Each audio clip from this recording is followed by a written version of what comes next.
एक ओंकार सतनाम करता पुरख निर्भौ निर्वैर अकाल मूरत अजूनी सैभं गुर प्रसाद। एक ओंकार सतनाम करता पुरख निर्भौ निर्वैर अकाल मूरत अजूनी सहभं गुर प्रसाद। एक ओंकार सतनाम करता पुरख निर्भौ निर्वैर अकाल मूरत अजूनी सहभं गुर प्रसाद। वाहिगुरू वाहिगुरू वाहिगुरू वाहिगुरू वाहिगुरू वाहिगुरू वाहिगुरू वाहिगुरू वाहिगुरू। वाहिगुरू जी का खालसा वाहिगुरू जी की फतेह। प्यार ते सन्मानयोग अज की इस गुरमत क्लास विच हाज़री भर रहे गुरु सवारिओ, करतार की रहमत उस वाहिगुरू परम पिता परमेश्वर की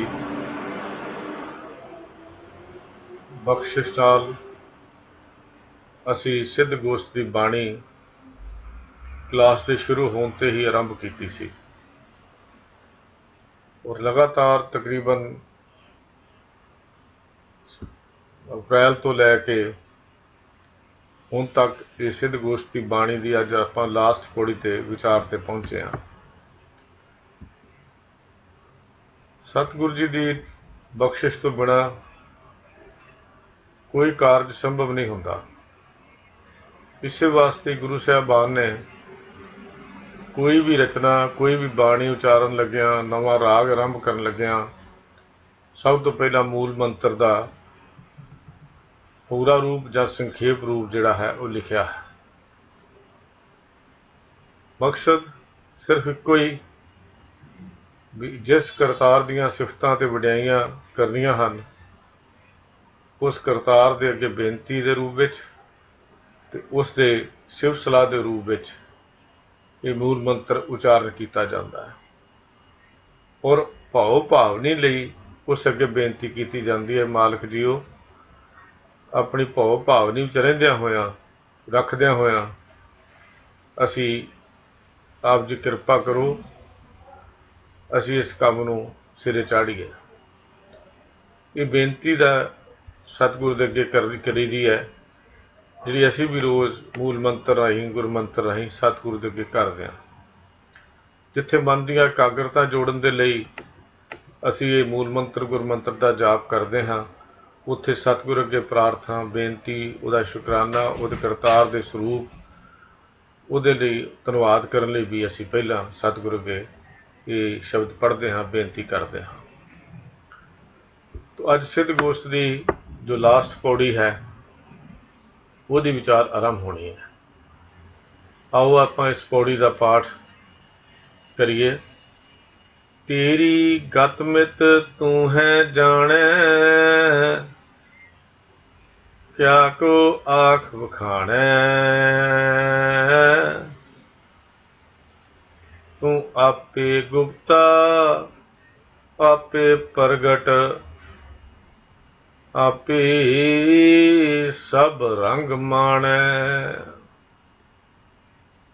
तेरी गत मित तू है जाने, क्या को आख बखाने। तू आपे गुप्ता आपे प्रगट, आपे सब रंग माणै। साधक सिद्ध गुरु बहु चेले, खोजत फिरै फुरमाणै। मांगै नाम पाए ए भिखिया, तेरे दर्शन को कुर्बैन। सॉरी। अविनाशी प्रभ खेल रचाया, गुरमुख सोझी होई। नानक सब जुग आपे वरतै, दूजा अवर ना कोई। अविनाशी प्रभ खेल रचाया, गुरमुख सोझी होई। नानक सब जुग आपै वरते, दूजा अवर ना कोई।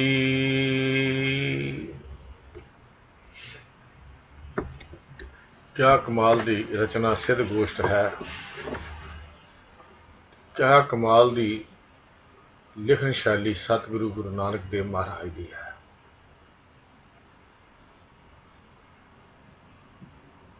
लिखन का एक निज़म हुंदा है कि कोई भी चीज़ लिखनी होवे तो सब तो पहला उसकी भूमिका लिखी जाती है, ते अखीर विच एक जां दो पदे जां एक जां दो पन्ने उस सारी लिखत का निचोड़ नतीजा लिखा जाता है। जिहड़ी लिखत बिना नतीजे तो समाप्त कर दी जाए वो लिखत चंगी नहीं समझी जाती। बिल्कुल उही तरतीब इस लंबेरी बाणी दे विच गुरु नानक देव पातशाह जी ने वरती है। लिखन शैली कमाल दी है। इस तो गल समझ आउंदी है कि गुरु साहिबान नूं सच्चे पातशाह जी नूं, हालांकि गुरु ग्रंथ साहिब जी की संपादना गुरु अर्जन देव महाराज ने जाके की, पर गुरु नानक साहब के अंदर वो लिखन की हर शैली जिहड़ी सी, पता है किवें चीज़ बोली जाती है, विचारी जाती है, लिखी जाती है। बिल्कुल इन बिन 100% कंप्लीट जिहड़ी रचना है गुरु नानक पातशाह ने इत्थे लिखत के आधार पर भी, लिखत के मुताबिक भी मिलती है। इस विच पहली पौड़ी ते आखिरी पौड़ी विच कोई सवाल नहीं है।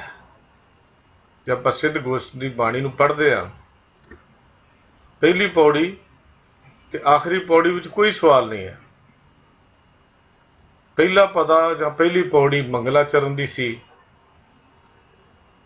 ते उस तो अगे इस बाणी विच रहाउ दी पंक्ति है वो लिखा गया। आरंभ विच सारी गोष्ठी का एजेंडा लिखिया गुरु पातशाह जी ने, जिहनूं भूमिका असीं कहने आ। सारे सिद्ध आपो अपने आसना ते बैठ गए, विचार गोष्ठी करन लई आए, ते गुरु साहब कहंदे असीं इकट्ठे होए रब दी सिफत करन लई, ते रब दीआं सिफतां राहीं विचारां राहीं करके उस रब्बी मिलाप नूं हासिल कर लईए, रब्बी मिलाप लई यतन करन लई सब इकट्ठे होए। जदों असीं पढ़दे हां सिद्ध सभा कर आसन बैठे, संत सभा जयकारो, तिस आगे रहरास हमारी, साचा अपर अपारो। फिर महाराज ने अगे लिखा, मस्तक काट धरी तिस आगे, तन मन आगे देऊं, नानक संत मिले सच पाईऐ, सहज भाए जस लेऊं। ये आरंभ की पौड़ी है गुरु नानक देव पातशाह की। साहब जी कहते असीं इकट्ठे होए हाँ विचारां करन लई, ਰੱਬ ਦੀਆਂ ਸਿਫਤਾਂ ਕਰਨ ਲਈ, ਵਿਚਾਰ ਗੋਸ਼ਟੀਆਂ ਕਰਨ ਦੇ ਲਈ ਸਿਰਫ ਯਤਨ ਇੱਕੋ ਹੀ ਹੈ ਕਿ ਤੇਰੇ ਨਾਲ ਮਿਲਾਪ ਹੋ ਜਾਏ। ਸਭ ਤੋਂ ਪਹਿਲਾਂ ਨਮਸਕਾਰ ਆਪਣੇ ਇਸ਼ਟ ਨੂੰ ਕੀਤੀ ਗੁਰੂ ਪਾਤਸ਼ਾਹ ਜੀ ਨੇ। ਆਪਣੇ ਇਸ਼ਟ ਅੱਗੇ ਨਮਸਕਾਰ ਹੈ। ਜਿਵੇਂ ਮੈਂ ਪਹਿਲਾਂ ਬੇਨਤੀ ਕੀਤੀ ਵੀ ਇੱਕ ਓੰਕਾਰ ਸਤਿਗੁਰ ਪ੍ਰਸਾਦ ਜਾਂ ਪੂਰਾ ਮੂਲ ਮੰਤਰ ਇਸ਼ਟ ਨੂੰ ਨਮਸਕਾਰ ਹੈ ਗੁਰਦੇਵ ਪਿਤਾ ਜੀ ਦੀ। ਫਿਰ ਉਸ ਗਮ ਗੁਚਰ ਪ੍ਰਭੂ ਅੱਗੇ ਗੁਰੂ ਪਾਤਸ਼ਾਹ ਜੀ ਨੇ ਉਹਦੇ ਗੁਣਾਂ ਦੀ ਵਿਚਾਰ ਦੇ ਲਈ ਬੇਨਤੀ ਕੀਤੀ ਹੈ ਤੇ ਇਹ ਕਿਹਾ ਅਸੀਂ ਉਸ ਅੱਗੇ ਆਪਣਾ ਸੀਸ ਨਿਵਾਉਂਦੇ ਹਾਂ, ਆਪਣਾ ਸੀਸ ਉਸ ਕਰਤਾਰ ਦੇ ਅੱਗੇ ਨਿਵਾਉਂਦੇ ਹਾਂ। ਵਿਚਾਰ ਅਜੇ ਸ਼ੁਰੂ ਨਹੀਂ ਸੀ ਹੋਈ, ਵਿਚਾਰ ਅੱਗੋਂ ਜਾ ਕੇ ਸ਼ੁਰੂ ਹੁੰਦੀ ਹੈ। ਦੇਖੋ ਕਿਆ ਕਮਾਲ ਦੀ ਲਿਖਣ ਸ਼ੈਲੀ ਸਤਿਗੁਰੂ ਗੁਰੂ ਨਾਨਕ ਦੇਵ ਮਹਾਰਾਜ ਦੀ ਹੈ। ਫਿਰ ਇਸ ਤੋਂ ਅੱਗੇ ਪਹਿਲੀ ਪੌੜੀ ਤੋਂ ਬਾਅਦ ਰਹਾਉ ਦਾ ਅੰਕ ਆ ਜਾਂਦਾ ਹੈ। ਕਿਆ ਭਵੀਐ ਸੱਚ ਸੂਚਾ ਹੋਏ, ਸਾਜ ਸ਼ਬਦ ਬਿਨ ਮੁਕਤ ਨਾ ਹੋਏ। ਹੁਣ ਸਾਰੀ ਵਿਚਾਰ ਸਾਜ ਸ਼ਬਦ ਦੇ ਦੁਆਲੇ ਘੁੰਮੇਗੀ। ਰਹਾਉ ਦਾ ਮਤਲਬ ਇਹ ਸੀ, ਲਿਖਣ ਦਾ ਭਾਵ ਹੀ ਹੈ ਕਿ ਸਾਰੀ ਵਿਚਾਰ ਦਾ ਧੁਰਾ ਸ਼ਬਦ ਹੈ। ਸ਼ਬਦ ਨੂੰ ਆਧਾਰ ਮੰਨ ਕੇ ਵਿਚਾਰ ਹੋਈ ਹੈ। ਗੁਰੂ ਨਾਨਕ ਪਾਤਸ਼ਾਹ ਜੀ ਨੇ ਆਪਣੀ ਸਾਰੀ ਚਰਚਾ ਦਾ, ਸਾਰੀ ਵਿਚਾਰ ਦਾ ਧੁਰਾ ਜਿਹੜਾ ਹੈ, ਮੁੱਖ ਬਿੰਦੂ ਹੈ, ਸੈਂਟਰ ਹੈ ਜਿਹੜਾ, ਉਹ ਸ਼ਬਦ ਨੂੰ ਰੱਖਿਆ। ਸ਼ਬਦ ਦੇ ਆਧਾਰ ਤੇ ਫੈਸਲਾ ਹੋਏਗਾ, ਸ਼ਬਦ ਦੇ ਆਧਾਰ ਤੇ ਵਿਚਾਰ ਹੋਏਗੀ। ਤੇ ਇਸ ਤੋਂ ਅੱਗੇ ਪੌੜੀ ਨੰਬਰ 2 ਤੋਂ ਲੈ ਕੇ 71 ਤੱਕ, 71 ਤੱਕ ਸਿੱਧਾਂ ਦੇ ਸਵਾਲ ਤੇ ਗੁਰੂ ਨਾਨਕ ਪਾਤਸ਼ਾਹ ਜੀ ਦਾ ਕਮਾਲ ਦੇਖੋ ਕਿਆ ਹੈ। ਸਵਾਲ ਜਵਾਬ ਦਾ ਸਿਲਸਿਲਾ ਚੱਲਦਾ ਰਿਹਾ। ਅਖੀਰ ਤੇ ਜੋ ਪੌੜੀ ਨੰਬਰ 72 ਜਿਹਦੀ ਵਿਚਾਰ ਅਸੀਂ ਪਿਛਲੇ 2 ਦਿਨਾਂ 'ਚ ਕੀਤੀ ਹੈ, ਉਹਦੇ 'ਚ ਗੁਰੂ ਪਾਤਸ਼ਾਹ ਨੇ ਨਤੀਜਾ ਦਿੱਤਾ, ਰਿਜ਼ਲਟ ਦਿੱਤਾ, ਤੱਤ ਸਾਰ ਦਿੱਤਾ। ਸਾਰੀ ਵਿਚਾਰ ਦਾ ਸਾਰ ਕੀ ਹੈ? ਗੁਰੂ ਨਾਨਕ ਪਾਤਸ਼ਾਹ ਦੀ ਕਮਾਲ ਹੈ। ਸਦੋਂ ਸਤਿਗੁਰੂ ਇਹ ਕਹਿੰਦੇ, ਸ਼ਬਦੇ ਕਾ ਨਬੇੜਾ ਸੁਣ ਤੋਂ ਔਧੂ, ਬਿਨ ਨਾਮੈ ਜੋਗ ਨਾ ਹੋਈ। ਨਬੇੜਾ ਫੈਸਲਾ ਸ਼ਬਦ ਦਾ ਗੁਰੂ ਸਾਹਿਬ ਜੀ ਨੇ ਕੀਤਾ। ਤੇ ਆਖਿਰ ਵਿੱਚ ਸਾਰੀ ਚਰਚਾ ਮੁਕਾ ਕੇ, ਪੂਰੀ ਚਰਚਾ ਖਤਮ ਹੋਣ ਤੋਂ ਬਾਅਦ ਵਿਚਾਰ ਦਾ ਨਤੀਜਾ ਦੱਸਦੇ ਹੋਏ ਗੁਰੂ ਪਾਤਸ਼ਾਹ ਜੀ ਨੇ ਗੱਲ ਕਹਿ ਦਿੱਤੀ ਕਿ ਸਾਰੇ ਇਸ ਬਾਣੀ ਵਿੱਚ ਸ਼ਬਦ ਦੀ ਪ੍ਰਧਾਨਤਾ ਰਹੀ ਹੈ। ਨਿਬੇੜਾ ਵੀ ਸ਼ਬਦ ਨੇ ਕੀਤਾ, ਫੈਸਲਾ ਵੀ ਸ਼ਬਦ ਦਾ ਹੈ। ਆਰੰਭ ਵੀ ਸਾਜ ਸ਼ਬਦ ਬਿਨ ਤੋਂ ਹੋਏ ਸੀ। ਰਹਾਉ ਦੀ ਅੰਕਤੀ ਸੀ, ਜਿਹੜੀ ਰਹਾਉ ਦੀ ਪੰਕਤੀ ਸੀ। ਆਰੰਭ ਵੀ ਉੱਥੋਂ ਹੋਇਆ ਸ਼ਬਦ ਤੋਂ, ਤੇ ਸਮਾਪਤੀ ਵੀ ਜਿਹੜੀ ਸੀ ਗੁਰੂ ਪਾਤਸ਼ਾਹ ਜੀ ਨੇ ਉਹ ਸ਼ਬਦ ਦੇ ਨਾਲ ਕੀਤੀ। ਹੁਣ ਅੱਗੇ ਨੰਬਰ ਲਿਖਿਆ 73, 73। 73 ਤੋਂ ਬਾਅਦ ਲਿਖਿਆ ਵਾ 1। तो 73 ਦਾ ਮਤਲਬ ਇਹ ਹੈ ਵੀ ਇਸ ਪੌੜੀ ਦੀ, ਇਸ ਪੂਰੀ ਬਾਣੀ ਦੀਆਂ, ਸਿੱਧ ਗੋਸ਼ਟ ਸਮੁੱਚੀ ਬਾਣੀ ਹੈ, ਉਹਦੀਆਂ 73 ਪਦ ਜਾਂ 73 ਪੌੜੀਆਂ ਹਨ। 73 ਬੰਦ ਕਹਿ ਲਓ, ਪਦ ਕਹਿ ਲਓ, ਪੌੜੀ ਕਹਿ ਲਓ, ਇਹ 73 ਹਨ। ਇੱਕ ਦਾ ਮਤਲਬ ਹੈ ਵੀ ਸਾਰੀ ਬਾਣੀ ਇੱਕੋ ਹੀ ਹੈ। ਇੱਕ ਜਿਹੜਾ ਅੰਕ 1 ਲੱਗਾ ਹੋਇਆ ਹੈ, ਇਹਦਾ ਮਤਲਬ ਇਹ ਆ, ਭਾਵ ਇਹ ਹੈ ਕਿ ਸਮੁੱਚੀ ਬਾਣੀ ਜਿਹੜੀ ਹੈ ਉਹ ਇੱਕੋ ਹੀ ਹੈ।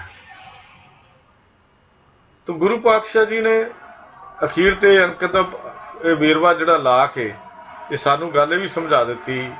हुण देखो गुरु पातशाह की संपादन कला है भी, बाणी दे उत्ते अंक लाने, अंक लिखने, अंकां दा वेरवा लिखना और एक भाव लिखिया।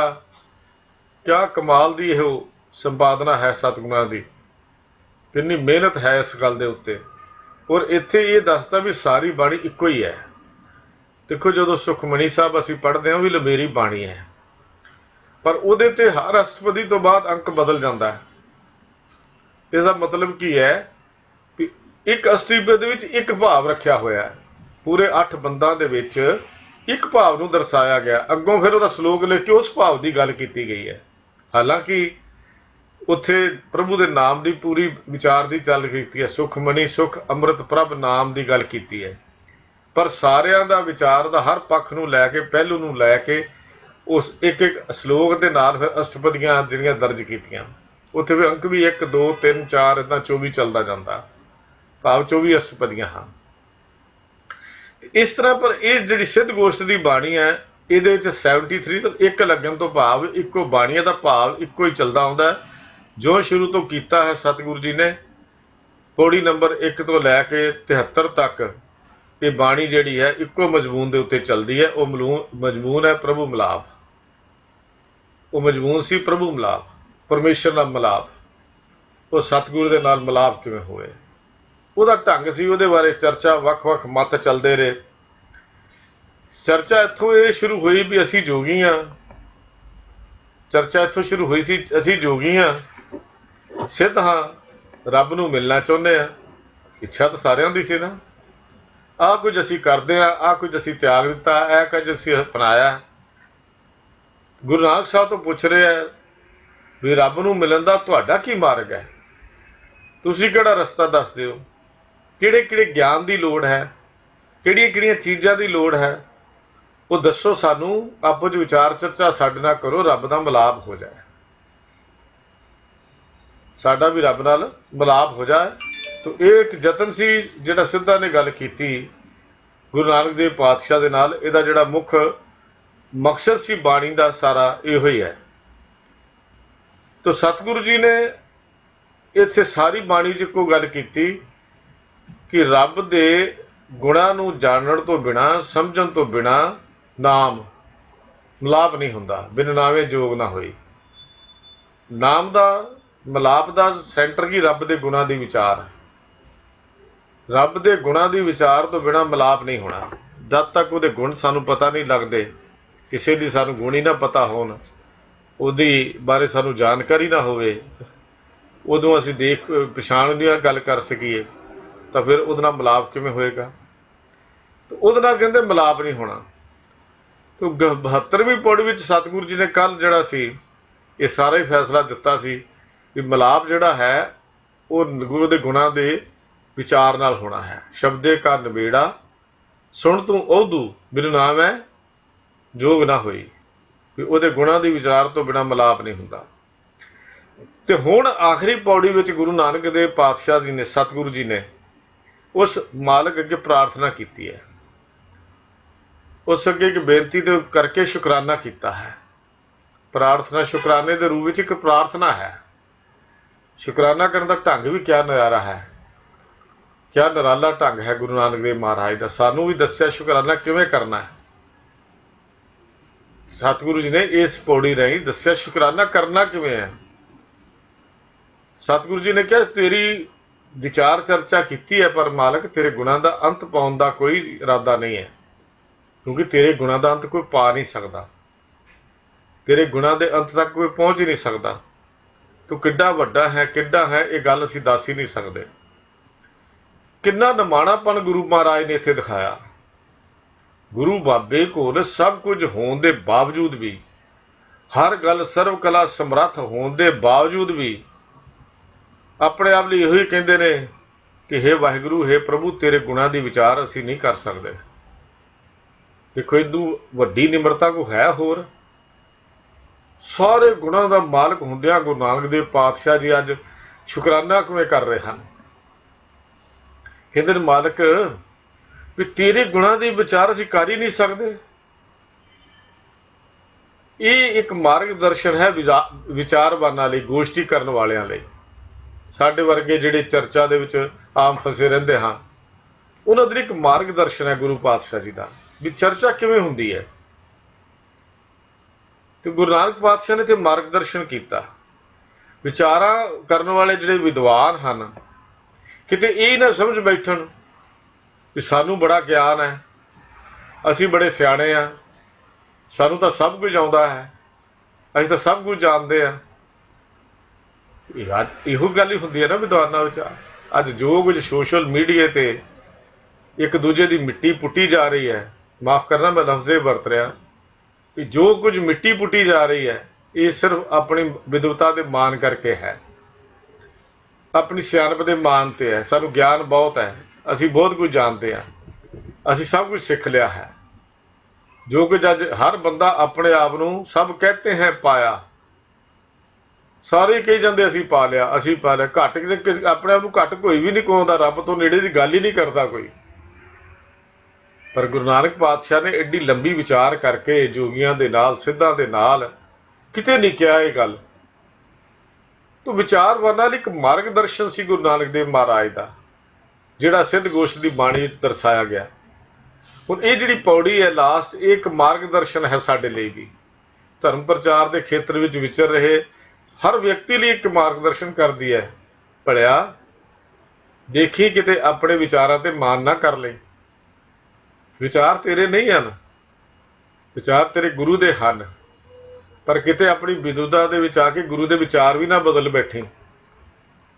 ਅੱਜ ਤਾਂ ਸਾਡੇ ਵਿਦਵਾਨਾਂ ਨੇ ਗੁਰੂ ਦੇ ਵਿਚਾਰ, ਗੁਰੂ ਦੀ ਸੋਚਣੀ ਬਦਲ ਕੇ ਰੱਖ ਦਿੱਤੀ। ਬਾਣੀ ਦੇ ਅਰਥ ਕਰਨ ਲੱਗਿਆਂ ਅਨਰਥ ਕਰ ਦਿੱਤੇ। ਅੱਜ ਸਾਜੀ ਬੇਸਿਕ ਪ੍ਰਿੰਸੀਪਲਸ ਜਿਹੜੇ ਸਿੱਖੀਜ਼ਮ ਉਹ ਵੀ ਛੱਡ ਬੈਠੇ। ਅਸੀਂ ਸ੍ਰੀ ਗੁਰੂ ਗ੍ਰੰਥ ਸਾਹਿਬ ਨੂੰ ਟਿੱਚ ਸਮਝ ਲਿਆ। ਅੱਜ ਸਾਡੀ ਹੈਰਾਨੀ ਇਸੇ ਗੱਲ ਦੀ ਹੈ, ਸਾਡਾ ਦੁਖਾਂਤ ਹੈ। ਇਹ ਚੰਗੀ ਗੱਲ ਨਹੀਂ ਹੈ, ਸਾਡਾ ਦੁਖਾਂਤ ਹੈ ਵੀ ਅਸੀਂ ਆਪਣੀ ਮਰਜ਼ੀ ਦੇ ਅਰਥ ਸੋਚਣੇ ਚਾਹੇ।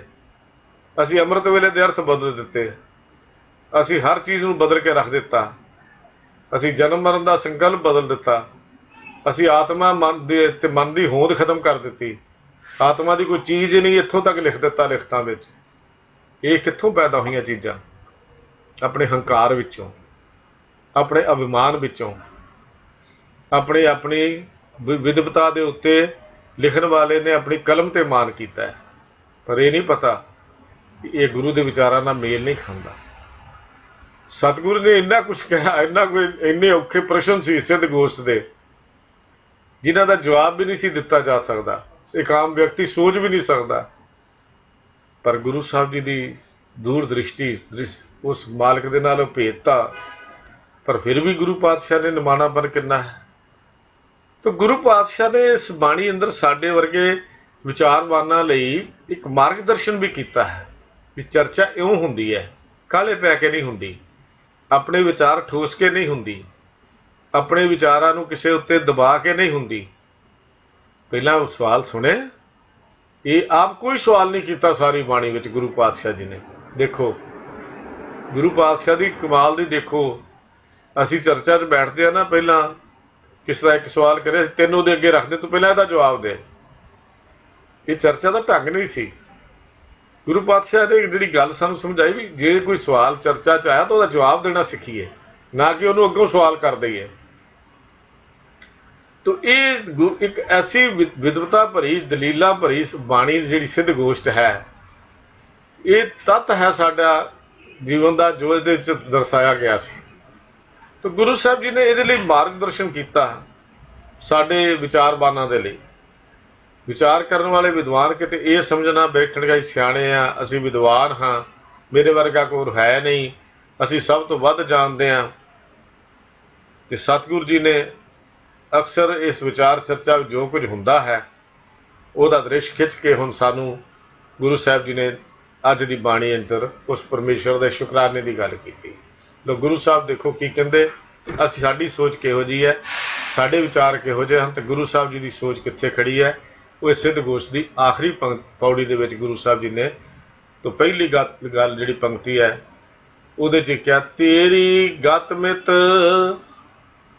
ਤੂੰ ਹੈ ਜਾਣੈ, ਕਿਆ ਕੋ ਆਖ ਵਖਾਣੈ।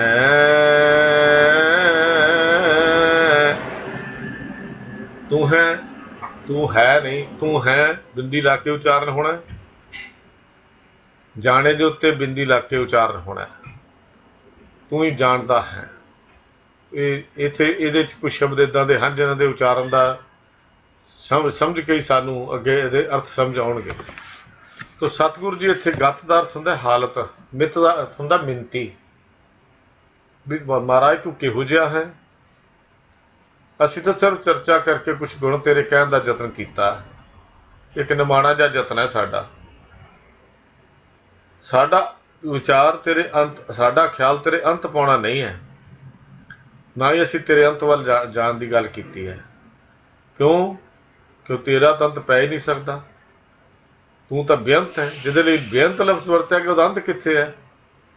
दुनिया की हर शै का कोई किनारा होएगा, समुद्रां के किनारे होणगे, समुद्रां की लंबाई मिनी जा सकेगी, चौड़ाई मिनी जा सकेगी, लेकिन मेरे करतार दी परमेश्वर समुद्र बनाने वाले की लंबाई चौड़ाई नहीं मिनी जा सकती।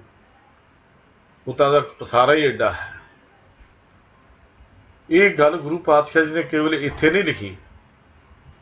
असीं रहरास साहब की बाणी जिहदा पाठ करते हैं, ਉਹਦੇ 'ਚ शब्द गुरु साहब जी उत्थे भी लिखिया, सुण वड्डा आखै सब कोई।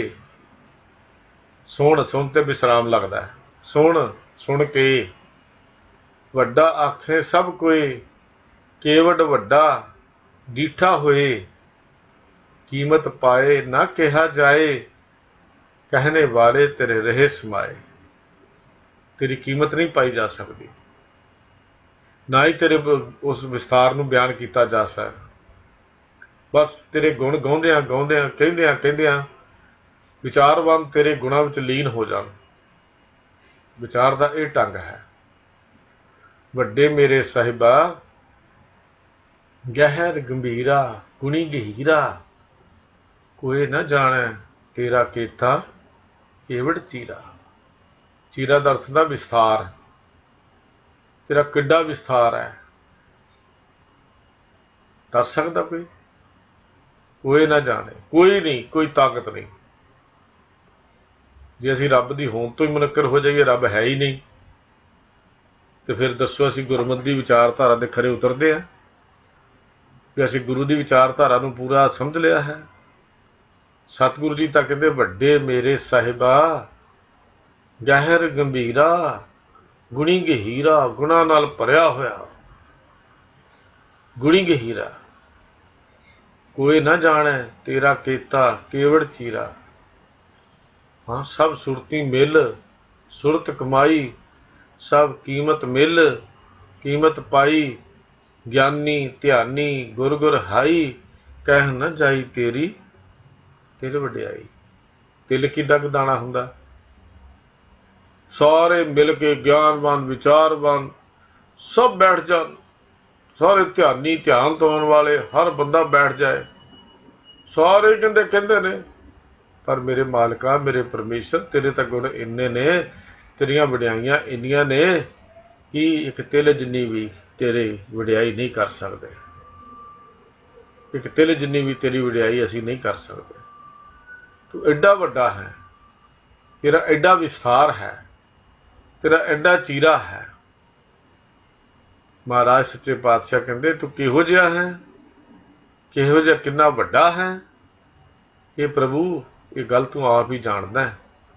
तू है जाने क्या को आख खाने, कोई होर किवें कह सकता है, किवें तेरी वड्याई कह के दस सकता है, किवें तेरियां गल्लां कर सकता है। तेरे गुणां नूं कौन दस सकता है? बिल्कुल नहीं दस सकता। तो गुरु पातशाह जी ने कमाल की गल की अखीर ते जाके, हे मेरे मालिक जीओ तेरी वड्याई तू है जाने, सब तुदनू नित ध्याए।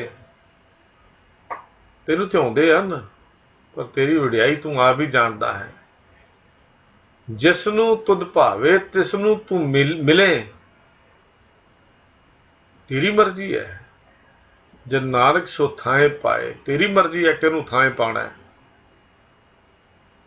सब गुण गाउंदे ने, तेरे दर ते प्रवान कौन हुंदा तू जानता है। तो गुण गाउणे हन, गुण कहने हन, वड्याइयां करनियां हन, पर गुणा का अंत पाने वाले पासे नहीं जाना। हुण इत्थे सतगुरु जी गुरु पातशाह जी ये गल सानूं समझाउंदे ने, हे मेरे मालिक जी तू बहुत वड्डा है, तेरे वर्गा होर कोई है नहीं, तेरे बराबर का कोई नहीं। हुण वाहिगुरू के गुणां का जिक्र एक गल समझ लीए भी उसका अंत पाउण लई नहीं करना। आपां ये गल मन च पक्की कर लईए कि वाहिगुरु दे गुणां नूं गाउणा है, लेकिन अंत पाउण लई नहीं गाउणा। सगों गुण कहंदियां गुणां दे दाते विच समा जाना है। गुणां दे दाते विच समाउणा है। गुण कहंदियां ਉਹਦੇ ਸਮਾ ਜਾਣਾ है। ਜਿਹੜਾ ਬੰਦਾ ਕਹਿੰਦਾ ਇਹ ਭੇਦ ਸਮਝ ਕੇ ਨੂੰ ਆਉਂਦਾ ਹੈ, ਜਿਹੜਾ ਬੰਦਾ ਗੁਰੂ ਦੀ ਅਨੁਸਾਰੀ ਹੋ ਜਾਂਦਾ। ਹੁਣ ਸਾਰੀ ਬਾਣੀ 'ਚ ਗੁਰੂ ਪਾਤਸ਼ਾਹ ਨੇ ਵੀ ਗੱਲ ਸਮਝਾਈ ਸੀ, ਕਹਿੰਦੇ ਇਹ ਭੇਦ ਸਮਝ ਉਹਨੂੰ ਆਉਂਦਾ ਜਿਹੜਾ ਗੁਰੂ ਅਨੁਸਾਰੀ ਹੋ ਜਾਂਦਾ। ਗੁਰਮੁਖ ਜਿਹਨੂੰ ਲਫ਼ਜ਼ ਵਰਤਿਆ ਗੁਰੂ ਪਾਤਸ਼ਾਹ ਜੀ ਨੇ, ਮਨ ਦੀ ਮੱਤ ਪਿੱਛੇ ਚੱਲਣ ਵਾਲੇ, ਜਿਹਦਾ ਮੁੱਖ ਆਪਣਾ ਮੂੰਹ ਜਿਹੜਾ ਮਨ ਵਾਲੇ ਪਾਸੇ ਹੈ, ਉਹ ਕਦੀ ਵੀ ਇਹ ਗੱਲ ਨਹੀਂ ਸਮਝ ਸਕਦਾ। ਉਹ ਤਾਂ ਕਹਿੰਦਾ ਮੈਨੂੰ ਪਤਾ ਹੈ, ਮੈਂ ਜਾਣਦਾ ਹਾਂ, ਮੇਰੇ ਤੋਂ ਵੱਡੀ ਕਿਸੇ ਨੂੰ ਗੱਲ ਨਹੀਂ ਪਤਾ। ਪਰ ਸਤਿਗੁਰੂ ਕਹਿੰਦੇ ਨਹੀਂ, ਗੁਰਮੁਖ ਨੂੰ ਇਹ ਗੱਲ ਪਤਾ ਹੈ, ਜਿਹੜਾ ਗੁਰੂ ਦੀ ਸ਼ਰਨ 'ਚ ਪੈ ਜਾਂਦਾ ਹੈ। ਕੀ ਕਿ ਮਾਲਕਾ ਤੇਰੀ ਵਡਿਆਈ ਕਹਿ ਨਹੀਂ ਸਕਦੇ, ਤੇਰੀ ਗਤਮਿਤ ਬਿਆਨ ਨਹੀਂ ਕੀਤੀ ਜਾ ਸਕਦੀ। ਜਿਸ ਨੂੰ ਇਹ ਭੇਦ ਕਹਿੰਦੇ ਸਮਝ ਆ ਗਿਆ, ਉਹ ਤਾਂ ਫਿਰ ਗੁਣ ਕਹਿ ਕੇ ਗੁਰੂ ਦੇ ਮਾਲਕ ਵਿੱਚ ਹਮੇਸ਼ਾ ਲਈ ਲੀਨ ਹੋ ਜਾਂਦਾ। ਗੁਰਮੁਖ ਹੋਵੇ ਸੋਈ ਬੁੱਝੈ, ਗੁਰਮੁਖ ਹੋਵੇ ਸੋਈ ਬੁੱਝੈ, ਗੁਣ ਕਹਿ ਗੁਣੀ ਸਮਾਵਨਿਆ। ਬਸ ਇਹੋ ਹੀ ਸਿਮਰਨ ਦਾ ਮਤਲਬ ਹੈ। ਸਿਮਰਨ ਦਾ ਮਤਲਬ ਕੋਈ ਰਟਨ ਨਹੀਂ ਹੈ। ਸਿਮਰਨ ਦਾ ਮਤਲਬ ਉਹ ਤੇ ਗੁਣਾਂ ਦੀ ਵਿਚਾਰ ਕਰਨੀ ਹੈ। ਤੇ ਉਹ ਵਿਚਾਰ ਕੀ ਹੈ? ਗੁਣ ਕਹਿ ਗੁਣੀ ਸਮਾਵਨਿਆ। ਇਸ ਵਾਸਤੇ कहने ਹਨ ਕਿ ਗੁਣਾਂ ਦੇ ਮਾਲਕ ਵਿੱਚ ਲੀਨ ਹੋ ਜਾਣਾ ਹੈ। ਗੁਣ ਕਹਿੰਦਿਆਂ ਉਸ ਗੁਣਾਂ ਦੇ ਮਾਲਕ ਦੇ ਵਿੱਚ ਜਾ ਕੇ ਲੀਨ ਹੋ ਜਾਈਏ। ਜਿਵੇਂ ਪਾਣੀ ਦੀ ਬੂੰਦ ਵੱਖਰੀ ਹੋਈ ਤਾਂ ਪਾਣੀ ਦੀ ਬੂੰਦ ਹੈ, ਸਾਗਰ ਵਿੱਚ ਪੈ ਗਈ ਤੇ ਸਾਗਰ ਹੈ। ਜੇ ਵੱਖਰੀ ਹੈ ਤੇ ਇੱਕ ਇਨਸਾਨ ਹੈ, ਪਰ ਜਦੋਂ ਮਾਲਕ ਵਿੱਚ ਮਿਲ ਗਿਆ ਤੇ ਪਰਮੇਸ਼ਰ ਹੈ, ਉਹਦੀ ਜੋਤ ਹੈ। ਇਹੋ ਹੀ ਗੁਣ ਕਹਿ ਗੁਣੀ ਸਮਾਵਨਿਆ ਹੈ। ਗੁਣ ਅੰਤ ਪਾਉਣ ਲਈ ਨਹੀਂ ਕਹਿਣੇ, ਗੁਣ ਕਹਿਣੇ ਹਨ ਉਹਦੇ ਵਿੱਚ ਲੀਨ ਹੋਣ ਦੇ ਲਈ। ਹੋਂ ਵਾਰੀ ਜੀਓ ਵਾਰੀ, ਮੈਂ ਤੇਰੇ ਕੋ ਸਦਕੇ, ਤੇਰੇ ਤੋਂ ਸਦਕੇ ਹਰ ਕਾ ਨਾਮ ਮਨ ਵਸਾਵਨਿਆ। ਤੇਰੇ ਤੋਂ ਸਦਕੇ ਕਹਿੰਦੇ ਨਾਮ, ਹਰ ਕਾ ਨਾਮ ਮਨ ਵਸਾਵਨਿਆ। ਵਾਹਿਗੁਰੂ ਤੇਰੇ ਨਾਲ ਮਨ ਵਿੱਚ ਨਾਮ ਵਸਾਉਣ ਦੀ ਗੱਲ ਹੈ। ਹਿਰਦੇ ਨਾਮ ਵਸਾਇਓ, ਘਰ ਬੈਠੇ ਗੁਰੂ ਤੇ ਆਇਓ। ਫਿਰ ਇਹ ਪ੍ਰੀਸ਼ਨ ਹੈ ਕਿ ਮਾਲਕ ਤੇਰੇ ਗੁਣ ਬਿਆਨ ਨਹੀਂ ਕੀਤੇ ਜਾ ਸਕਦੇ। ਦੇਖੋ ਗੁਰੂ ਸਾਹਿਬਾਨ ਦੀ ਵਿਚਾਰਧਾਰਾ ਕਿੱਡੀ ਕਲੀਅਰ ਹੈ। ਜਿਹੜੀ ਗੱਲ ਗੁਰੂ ਨਾਨਕ ਸਾਹਿਬ ਇੱਥੇ ਲਿਖ ਰਹੇ ਨੇ, ਇੱਕ ਬਾਣੀ ਦੀ ਸਮਾਪਤੀ ਤੋਂ ਬਾਅਦ, ਇਹ ਗੱਲ ਗੁਰੂ ਅਰਜਨ ਦੇਵ ਮਹਾਰਾਜ ਸ੍ਰੀ ਗੁਰੂ ਗ੍ਰੰਥ ਸਾਹਿਬ ਜੀ ਦੀ ਸਮਾਪਤੀ ਤੇ ਲਿਖ ਰਹੇ ਨੇ। ਆਪਣੀ ਮੋਹਰ ਲਾ ਕੇ ਫਿਰ ਇਹੋ ਹੀ ਕਹਿੰਦੇ, ਤੇਰਾ ਕੀਤਾ ਜਾਤੋ ਨਾਹੀ, ਮੈਨੂੰ ਜੋ ਕੀਤੋਈ। ਮੈਂ ਨਿਰਗੁਨਿਆਰੇ ਕੋ ਗੁਨਾਈ, ਆਪੇ ਤਰਸ ਪਿਓਈ। ਤਰਸ ਪਿਆ ਮਿਹਰਾ ਮਤ ਹੋਈ, ਸਤਿਗੁਰ ਸੱਜਣ ਮਿਲਿਆ। ਨਾਨਕ ਨਾਮ ਮਿਲੇ ਤਾਂ ਜੀਵਾਂ, ਤਨ ਮਨ ਥੀਵੇ ਹਰਿਆ। ਗੁਣਾਂ ਦੇ ਦਾਤੇ ਆਪ ਹਨ। ਫਿਰ ਉਹਦੇ ਸ਼ੁਕਰਾਨੇ ਵਿੱਚ ਕਹਿੰਦੇ, ਤੇਰੇ ਗੁਣਾਂ ਨੂੰ ਕੌਣ ਬਿਆਨ ਕਰ ਸਕਦਾ ਹੈ? ਤੇਰੇ ਗੁਣਾਂ ਨੂੰ ਕੌਣ ਕਵੇ? ਊਚ ਅਪਾਰ ਬੇਅੰਤ ਸੁਆਮੀ, ਕੌਣ ਜਾਣੇ ਗੁਣ ਤੇਰੇ। ਤੂੰ ਤਾਂ ਉੱਚਾ ਹੈ, ਵੱਡਾ ਹੈ, ਬੇਅੰਤ ਹੈ, ਮਾਲਕ ਹੈ। ਤੇਰੀ ਗਤਮਿਤ ਕੌਣ ਕਹਿ ਸਕਦਾ ਹੈ? ਤੇਰੀ ਗਤਮਿਤ ਨੂੰ ਕੌਣ ਦੱਸ ਸਕਦਾ ਹੈ? ਤੇਰੀ ਇਸ ਹਾਲਤ ਨੂੰ ਕੌਣ ਬਿਆਨ ਕਰ ਸਕਦਾ ਹੈ? ਮੇਰੇ ਮਾਲਕਾ, ਮੇਰੇ ਪਿਤਾ, ਮੇਰੇ ਪਰਮੇਸ਼ਰ ਜੀ। ਕਹਿੰਦੇ ਨੇ ਕੋਈ ਤੇਰੇ ਵਰਗਾ ਹੋਵੇ ਤਾਂ ਕਵੇ, ਤਾਂ ਕਿ ਗਤਮਿਤ ਕਹੀ ਨਾ ਜਾਏ। ਦੂਸਰ ਹੋਏ ਤਾਂ ਸੋਝੀ ਪਾਏ। ਕੋਈ ਦੂਜਾ ਹੋਵੇ ਤਾਂ ਕਵੇ। ਤੇਰੇ ਵਰਗਾ ਕੋਈ ਹੋਵੇ ਤਾਂ ਹੀ ਆ ਨਾ। ਤੇ ਤੇਰੇ ਵਰਗਾ ਹੈ ਹੀ ਕੋਈ ਨਹੀਂ। ਤੇਰੇ ਵਰਗਾ ਕੇਵਲ ਤੂੰ ਹੀ ਹੈ। ਤੇ ਤਾਂ ਹੀ ਪਾਤਸ਼ਾਹ ਕਹਿੰਦੇ, ਤੇਰੀ ਗਤਮਿਤ ਤੂੰ ਹੈ ਜਾਣੇ, ਕਿਆ ਕੋ ਆਖ ਖਾਣੇ। ਕੌਣ ਕਹਿ ਸਕਦਾ? ਕੌਣ ਕਹਿ ਸਕਦਾ ਹੈ? ਇਹ ਪਰਮੇਸ਼ਰ ਜੀਓ, ਇਹ ਮਾਲਕ ਜੀ ਅਸੀਂ ਰਲ ਕੇ ਬੈਠੇ ਹਾਂ ਸਿੱਧਾਂ ਦੇ ਨਾਲ, ਤੇਰੇ ਨਿਮਾਣਾ ਗੁਣ ਕਹਿਣ ਦਾ ਨਿਮਾਣਾ ਜਾਂ ਯਤਨ ਕੀਤਾ ਹੈ। ਤੇਰੇ ਗੁਣਾਂ ਦੀਆਂ ਵਡਿਆਈਆਂ ਇਸ ਕਰਕੇ ਕੀਤੀਆਂ ਤੇਰੇ ਨਾਲ ਜੋਗ ਬਣ ਜਾਏ, ਤੇਰੇ ਨਾਲ ਮਿਲਾਪ ਹੋ ਜਾਏ। ਪਰ ਤੇਰੇ ਗੁਣਾਂ ਦੀ ਥਾਹ ਪਾਉਣਾ ਸਾਡੇ ਵੱਸ ਦੀ ਬਾਤ ਨਹੀਂ ਹੈ। ਤੇਰੇ ਗੁਣਾਂ ਦਾ ਅੰਤ ਪਾਉਣਾ ਸਾਡੇ ਵੱਸ ਦੀ ਬਾਤ ਨਹੀਂ ਹੈ। ਤੂੰ ਸੱਚ ਹੈ, ਤੂੰ ਸਭ ਦਾ ਮਾਲਕ ਹੈ ਮੇਰੇ ਮਾਲਕਾ। ਤੂੰ ਤਾਂ ਗੁਣਾਂ ਨਾਲ ਭਰਿਆ ਹੋਇਆ ਹੈ, ਗੁਣਾਂ ਨਾਲ ਭਰਿਆ ਹੋਇਆ ਸਾਗਰ ਹੈ। ਤੇਰੀ ਵਡਿਆਈ ਇਹਨਾਂ ਸ਼ਬਦਾਂ 'ਚ ਤਾਂ ਬਿਆਨ ਕੀਤੀ ਨਹੀਂ ਜਾ ਸਕਦੀ। ਤੇਰੇ ਕਵਨ ਕਵਨ ਗੁਣ ਕਹਿ ਕਹਿ ਗਾਵਾਂ, ਤੂੰ ਸਾਹਿਬ ਗੁਣੀ ਨਿਧਾਨਾ। ਤੁਮਰੀ ਮਹਿਮਾ ਵਰ ਨ ਸਾਕੂੰ, ਤੂੰ ਠਾकुर ਊਚ ਭਗਵਾਨਾ। ਮੈਂ ਹਰ ਹਰ ਨਾਮ ਧਰ ਸੋਈ, ਜਿਉ ਭਾਵੇ ਤਿਉ ਰਾਖ ਮੇਰੇ ਸਾਹਿਬ। ਮੈਂ ਤੁਝ ਬਿਨ ਅਵਰ ਨਾ ਕੋਈ। ਮੈਨੂੰ ਤੇਰਾ ਹੀ ਆਸਰਾ ਹੈ, ਬਸ ਜਿਵੇਂ ਤੈਨੂੰ ਭਾਉਂਦਾ ਮੈਨੂੰ ਉਵੇਂ ਰੱਖ ਲੈ। ਤੇਰੇ ਕਵਨ ਕਵਨ ਗੁਣ ਕਹਿ ਕਹਿ ਗਾਵਾਂ। ਤੂੰ ਤਾਂ ਗੁਣਾਂ ਦਾ ਖਜ਼ਾਨਾ ਹੈ, ਤੂੰ ਸਾਹਿਬ ਗੁਣੀ ਨਿਧਾਨਾ। ਤੁਮਰੀ ਮਹਿਮਾ ਵਰ ਨ ਸਾਕੂੰ, ਨਹੀਂ ਬਿਆਨ ਕਰ ਸਕਦਾ ਤੇਰੀ ਵਡਿਆਈ, ਨਹੀਂ ਕਰ ਸਕਦਾ ਤੇਰੀ ਮਹਿਮਾ। ਤੂੰ ਠਾकुर ਹੈ, ਉੱਚਾ ਹੈ, ਵੱਡਾ ਹੈ। तुम दाते ठाकुर प्रतपालक, नायक खसम हमारे। निमख निमख तुम ही प्रतपालो, हम बारक तुमरे धारे।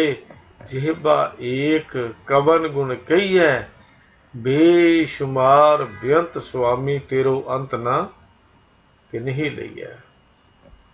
बेनती है कोट अपराध हमारे खंडो, अनक विधि समझावो। हम अज्ञान अल्प मत थोरी, तुम आपन बिरद रखावो। कि साडा तरला है तुमरी शरण, तुम्हारी आसा। तुम ही सज्जन सुहेले, राखो राखन हार दे आला। नानक घर के गोले। तेरे दर दे गुलाम हाँ गुलाम, तेरा दर छड़ के कित्थे जाइए। तू तो सानू मुल दे के खरीद लिया। बस तेरे गुण कह रहे हैं। हे मालक, तेरे गुणों की वडियाई नहीं कर सकते। किड्डा वड्डा है, किन्ने गुण हैं, तू आप ही जानता है।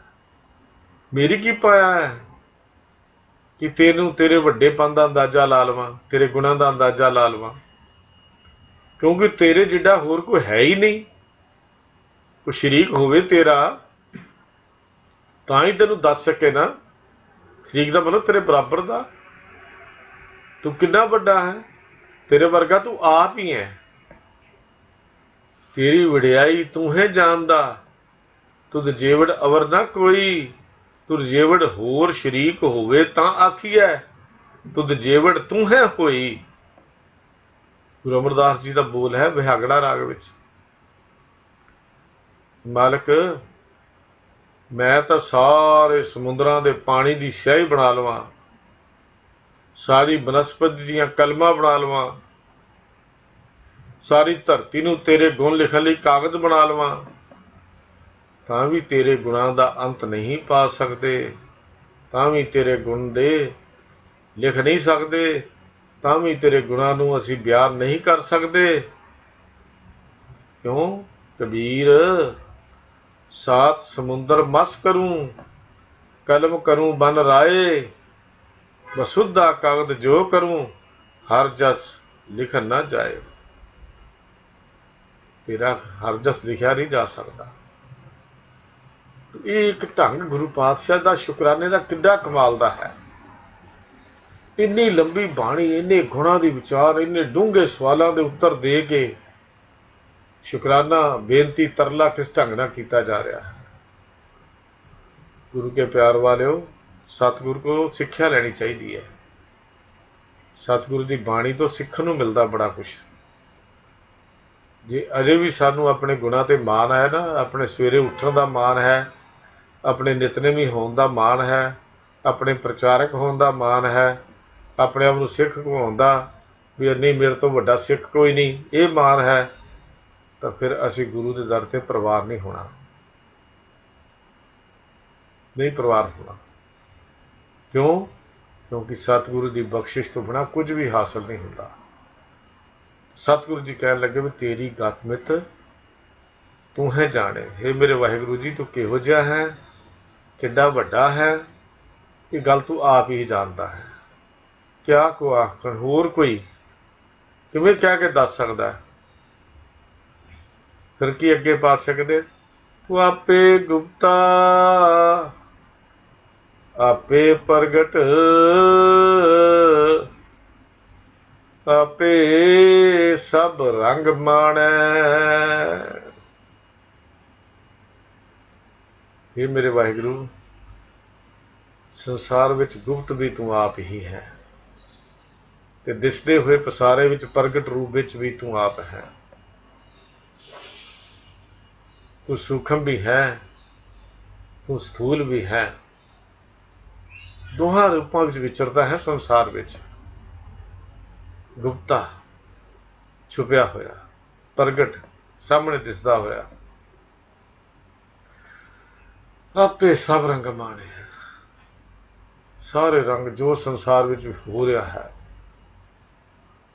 ਉਹਦਾ आनंद भी मौजां भी तेरियां हैं।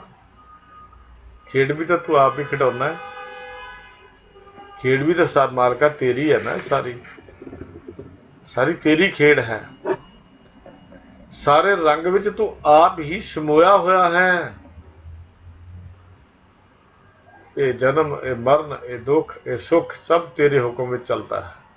ये सूरज ये चंद्रमा है भै पानी ये सब तेरे हुक्म में चलता है, सब तेरी रजा में चलता है। सब रंग तू आप मानता है। सृष्टि की खेड तो तू सारी आप खेड रहा है। जब तू खेड ही तू आप खेडदा है तो उहदियां मौजां भी तू मानता है। पर सारे रंग मानदा होया भी मेरे प्रीतमा तू आप रंग नहीं है। रंग सारे ही मानदा है क्योंकि तेरा रूप कोई नहीं, ये गुप्त है। प्रगट सारे रंग मानदा है, चोज तमाशे दुनिया के खेड खिडा रहा है। पर सारे रंग मानदिया मेरे मालिक मेरे प्रीतम तेरा कोई रंग नहीं, तेरा रूप नहीं, कोई रेख नहीं, चक्कर नहीं, चेन नहीं, वर्ण नहीं, जात नहीं, तेरा तो है ही कुछ नहीं। अपना गुप्त है। जो कुछ दिसदा है तेरा रूप है, जो दिसे सो तेरा रूप है। ये तू प्रगट रूप विच विचरदा है। सारी सृष्टि की खेड तू आप खेडदा है। आप रंग नहीं पर सारे रंगां विच समोया होया है। तू आप रंग नहीं पर सारे रंगां विच आप समोया होया है। हरेक घट घट विच तू व्यापक है। घट घट में हर जू बस है। संतन किहो पुकार, गुरु तो पुकार के गल कहंदा है। घट घट च बसदा है। फिर कला वसदा नहीं जानदा भी है, चंगे माड़े नूं परखदा भी है। हर खेड तेरी खिड़ाई खेडी जा रही है। पानी विच धरती उपर आकाश विच हर थां ते तू मौजूद है। पर लुकिया होया है, गुप्त है। मौजूद है पर सूक्ष्म है, मौजूद है पर गुप्त रूप विच है। तेरे इस रूप नूं केवल वही वेख सकदा है मेरे प्रीतम जी जिस उत्ते तेरी किरपा हुंदी है। इस सूक्ष्म रूप नूं वही देखदा है जिहदे ते तेरी किरपा हुंदी है। देखना की है, देखदियां देखदियां तेरे वर्गा हो जाता है, तेरे वर्गा हो जाता है। क्यों? जिन्हां दा विसरे नाम से कनेहा, कहंदे भेद ना जाणो मूल साई जिहा। ਉਹ ਕਿਹੋ ਜਿਹੇ ਹਨ ਜਿਨ੍ਹਾਂ ਨੂੰ ਉਹਦੇ ਗੁਣ ਗਾਉਂਦੇ ਨੇ, ਕਹਿੰਦੇ ਨੇ ਇਹਦੇ 'ਚ ਫਰਕ ਨਾ ਸਮਝ ਲਿਓ। ਸਾਈਂ ਜੇ ਆ ਉਹ ਸਾਈਂ ਵਰਗੇ ਹਨ, ਉਹ ਤਾਂ ਸਾਈਂ ਵਰਗੇ ਸਾਈਂ ਦਾ ਰੂਪ ਨੇ। हे ਮੇਰੇ ਮਾਲਕ ਜੋ ਗੁਰਮੁਖ ਬਣ ਜਾਂਦਾ ਹੈ, ਜੋ ਗੁਰੂ ਦੀ ਸ਼ਰਨ ਵਿੱਚ ਆਉਂਦਾ ਹੈ, ਗੁਰੂ ਦਾ ਅਨਸਾਰੀ ਹੋ ਜਾਂਦਾ ਹੈ, तेरी खेड नूं वेखदा ते तेरी खेड खेडदे रंग मानदा, वो भी रंग मानदा है तेरी खेड नूं। सतगुरु गुरु नानक पातशाह का बचन आउंदा है सोठ राग विच, कहते ने घट घट रब रहा बनवारी, घट घट रब रहा बनवारी, जल थल मैयर गुप्तो वरतै, गुर शब्दी देख निहारी जियो। जल थल मैयर सब विच गुप्त रूप विच वरतता है, पर गुरु शब्दी देख निहारी जियो। मरत प्याल आकाश दिखायो, गुर सतगुर कृपा धारी जियो। फिर सो ब्रह्म अजोनी है भी होनी, घट पीतर देख मुरारी जियो। वो नहीं आउंदा जांदा, जन्मदा नहीं, अजूनी है, पर सब विच है, गुप्त प्रगट है। तू आपे ही लुकिया होया है, आपे ही प्रगट है, आपे ही सूक्ष्म है, आपे स्थूल है, आपे सारे रंग मानदा है, सारे रंग तू आप ही मान दिया है। गुरु पातशाह जी ने उस परमेश्वर की बेअंतता का, उहदियां वडियाइयां का क्या कमाल का जिक्र किया है। ये गल विसे विरले नूं समझ आउंदी जो गुरु अनुसारी हो जाता, नहीं तो साडी सोच बड़ी छोटी है। असीं प्रगट तो देखते हाँ, गुप्त नूं नहीं देखते। अज जो साडी हालत है, साडी जो सोच है, वो प्रगट तक है, गुप्त तक नहीं है। जे साडी सोच भी प्रगट तो अगे गुप्त ते जांदी हुंदी तो असीं कदी ये गल कहण दा हौसला ना करदे, रब कोई हस्ती नहीं, रब कोई चीज नहीं, रब है ही नहीं, बस उहदी कुदरत ही सब कुछ है। कदी जबान तो बोल निकलदे ही ना। गुरु पातशाह कहंदे मैं तो बलिहार है उहदे उत्ते जिहने कुदरत नूं बनाया है। कुदरत बनाने वाले तो बलिहार हैं जिन्हें कुदरत बनाई है, कुदरत की तो उहदी रचना ही है। सदके हाँ कहते बलिहारी कुदरत वसिया, पर तेरा अंत ना जाए लख्या। जोत मैं जोत जात मैं जाता, तू कल कला भरपूर रहा, तू सच्चा साहिब सिफत सवालियो, जिन कीती सो पार पिया। कहो नानक करते गियां बातां, जो किछ करना सो कर रहा। करते दियां बातां हन, वो तो करते दियां खेडां हन। वरतदा है, गुप्त रूप विच भी है। इहो गल गुरु पातशाह जी ने सिद्धां नूं भी इहो गल समझाई सी।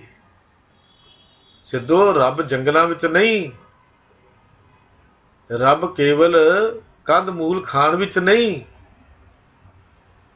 समझो रब नूं तुहानूं घर विच भी सी, पर मन हाथी सी, मन दौड़दा सी, उन्हें तुहानूं रब देखण नहीं दिता। ते वो दौड़दा होया हाथी, बलवान ताकतवर हाथी मन जिहड़ा सी, वो तुहाडे नाल इत्थे भी आ गया।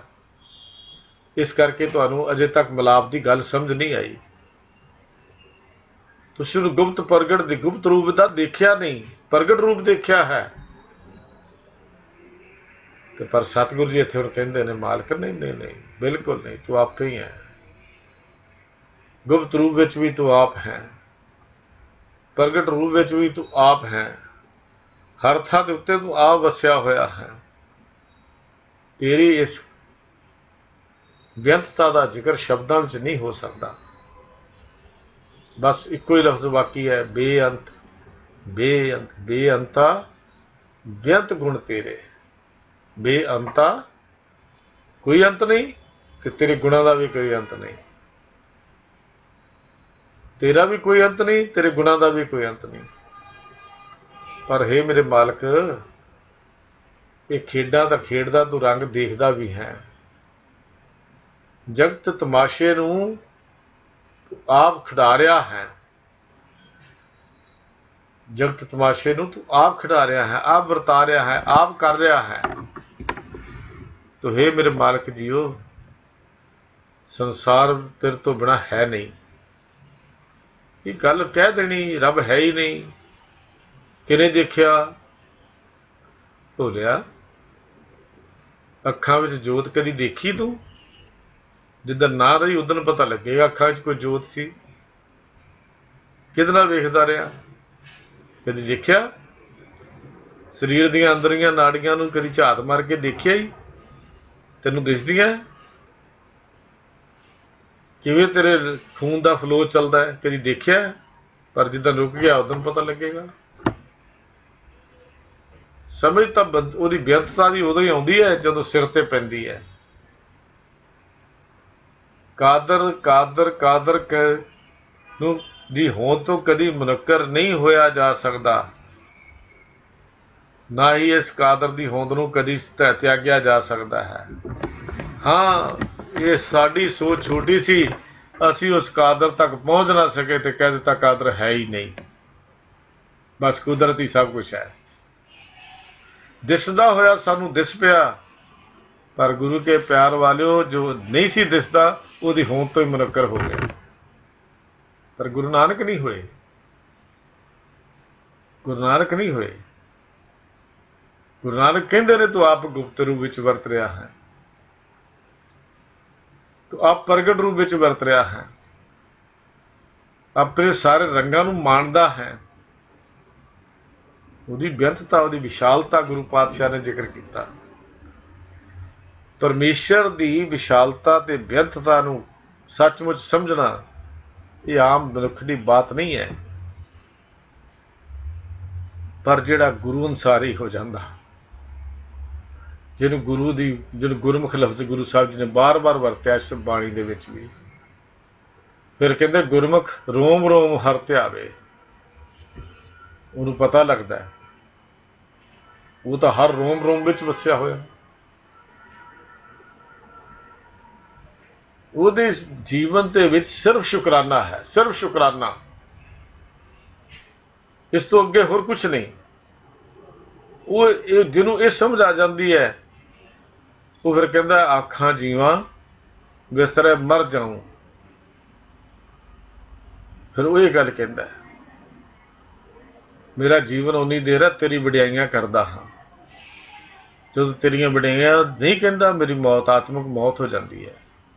ਲੋਕਾਂ ਦੀਆਂ ਨਜ਼ਰਾਂ ਵਿੱਚ ਮੈਂ ਜਿਉਂਦਾ ਹਾਂ, ਪਰ ਮਾਲਕ ਤੇਰੀ ਨਜ਼ਰ ਵਿੱਚ ਤਾਂ ਮੈਂ ਮੁਰਦਾ ਹਾਂ।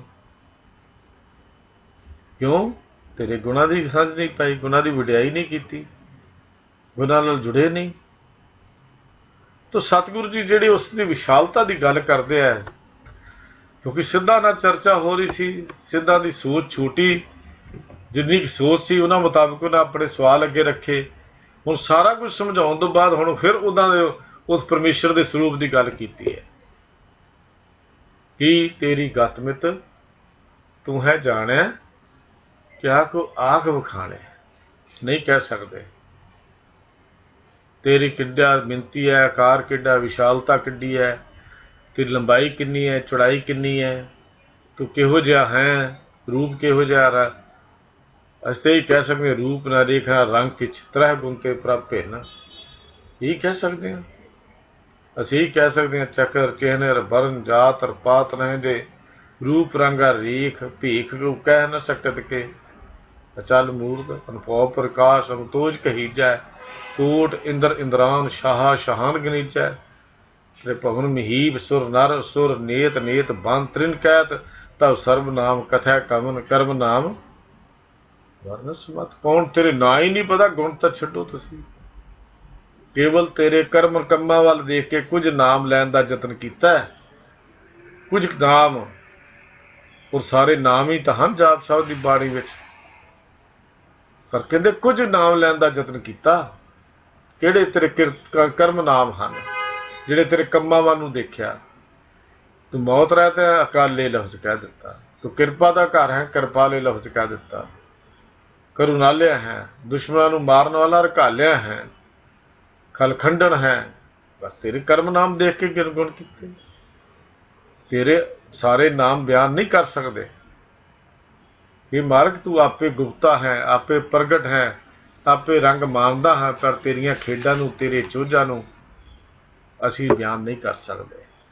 ਬਸ ਕੁਛ ਨਿਮਾਣਾ ਜਿਹਾ ਯਤਨ ਕੀਤਾ ਹੈ ਅਸੀਂ ਬੈਠ ਕੇ ਸਿੱਧ ਸਭਾ ਦੇ ਨਾਲ, ਇਸ ਸਭਾ ਦੇ ਵਿੱਚ ਬੈਠ ਕੇ ਤੇਰੇ ਨਾਲ ਮਿਲਾਪ ਦੀਆਂ ਗੱਲਾਂ ਕਰਨ ਦਾ, ਇੱਕ ਦੂਜੇ ਨੂੰ ਗੱਲ ਸਮਝਾਉਣ ਦਾ। ਪਰ ਮਾਲਕ ਜੀ, ਤੂੰ ਜਾਣਦਾ ਹੈ ਤੇਰੀ ਵਡਿਆਈ ਕਿੰਨੀ ਹੈ, ਤੇਰਾ ਹਜ਼ਾਰਾ ਕਿੱਡਾ ਹੈ। ਅਸੀਂ ਤੇਰੇ ਗੁਣਾਂ ਤੱਕ ਪਹੁੰਚ ਨਹੀਂ ਸਕਦੇ, ਅੰਤ ਨਹੀਂ ਪਾ ਸਕਦੇ। ਉਹ ਸਤਿਗੁਰੂ ਦੀ ਵਿਸ਼ਾਲਤਾ ਤੇ ਉਦਾਰਤਾ ਗੁਰੂ ਨਾਨਕ ਪਾਤਸ਼ਾਹ ਜੀ ਨੇ ਅੱਜ ਦੀ ਇਸ ਪੌੜੀ ਜੋ ਆਪਾਂ ਸ਼ੁਰੂ ਕੀਤੀ ਹੈ, ਅੱਗੋਂ ਹੋਰ ਚੱਲਦੀ ਰਹੇਗੀ। ਕੱਲ੍ਹ ਆਪਾਂ ਬਾਕੀ ਪੰਕਤੀਆਂ ਦੀ ਵਿਚਾਰ ਕਰਾਂਗੇ। ਇਸ ਤੋਂ ਬਾਅਦ ਸਿੱਧ ਗੋਸ਼ਟ ਦੀ ਇਸ ਬਾਣੀ ਦੀ ਵਿਚਾਰ ਦੀ ਸੰਪੂਰਨਤਾ ਹੋਏਗੀ। ਫਿਰ ਅਸੀਂ ਸੰਖੇਪ ਭਾਵ ਸਿੱਧ ਗੋਸ਼ਟ ਦਾ ਜਿਹੜਾ ਹੈ ਉਹ ਅਸੀਂ ਅਗਲੀਆਂ ਕਲਾਸਾਂ ਵਿੱਚ ਹੋਰ ਵਿਚਾਰ ਕਰਾਂਗੇ। ਕੁਝ ਆਏ ਹੋਏ ਪ੍ਰਸ਼ਨਾਂ ਨੂੰ ਸੰਖੇਪ ਦੇ ਤੌਰ 'ਤੇ ਅਸੀਂ ਇੱਕ ਵਾਰੀ ਵਿਚਾਰ ਕਰ ਲਵਾਂਗੇ। ਜਿਹਨੂੰ ਅਸੀਂ ਪੰਛੀ ਝਾਤ ਕਹਿੰਦੇ ਹਾਂ, ਉਹ ਅਸੀਂ ਜ਼ਰੂਰ ਮਾਰ ਲਵਾਂਗੇ। ਹਾਂ, ਪ੍ਰਸ਼ਨਾਂ ਦੀ ਗਿਣਤੀ ਦੇ ਬਾਰੇ ਮੈਂ ਕੁਝ ਨਹੀਂ ਕਹਿ ਸਕਦਾ। ਕਿਉਂ ਹਰ ਗਿਣਤੀ ਆਪੋ ਆਪਣੇ ਢੰਗ ਨਾਲ ਬਣਾਈ ਗਈ ਹੈ। ਕਿਸੇ ਨੇ 70 ਲਿਖੇ ਨੇ, ਕਿਸੇ ਨੇ 170 ਲਿਖਿਆ, ਤੇ ਉਹਦੇ ਬਾਰੇ ਗਿਣਤੀ ਦਾ ਮਸਲਾ ਨਹੀਂ। ਇੱਥੇ ਗਿਣਤੀਆਂ ਮਿਣਤੀਆਂ ਨੂੰ ਛੱਡ ਕੇ ਜੋ ਸਿਧਾਂਤ ਗੁਰੂ ਬਾਬੇ ਦੇ ਹਨ, ਉਹ ਅਸੀਂ ਆਪ ਜੀ ਦੇ ਨਾਲ ਹੌਲੀ ਹੌਲੀ ਜਿਵੇਂ ਵੀ ਗੁਰੂ ਮਹਾਰਾਜ ਨੇ ਸੇਧ ਬਖਸ਼ੀ ਵਿਚਾਰ ਕਰਦੇ ਰਹਾਂਗੇ ਜੀ। ਭੁੱਲ ਚੁੱਕ ਦੀ ਖਿਮਾ। ਅੱਜ ਦੀ ਵਿਚਾਰ ਕਰਦੇ ਹਾਂ, ਬੇਅੰਤ ਗਲਤੀਆਂ ਭੁੱਲਾਂ ਹੋਈਆਂ ਹਨ, ਆਪ ਬਖਸ਼ ਦਿਓਗੇ। ਪਿਆਰ ਸਤਿ ਫਤਿਹ ਬੁਲਾਓ। ਵਾਹਿਗੁਰੂ, ਵਾਹਿਗੁਰੂ ਜੀ ਕੀ ਫਤਿਹ।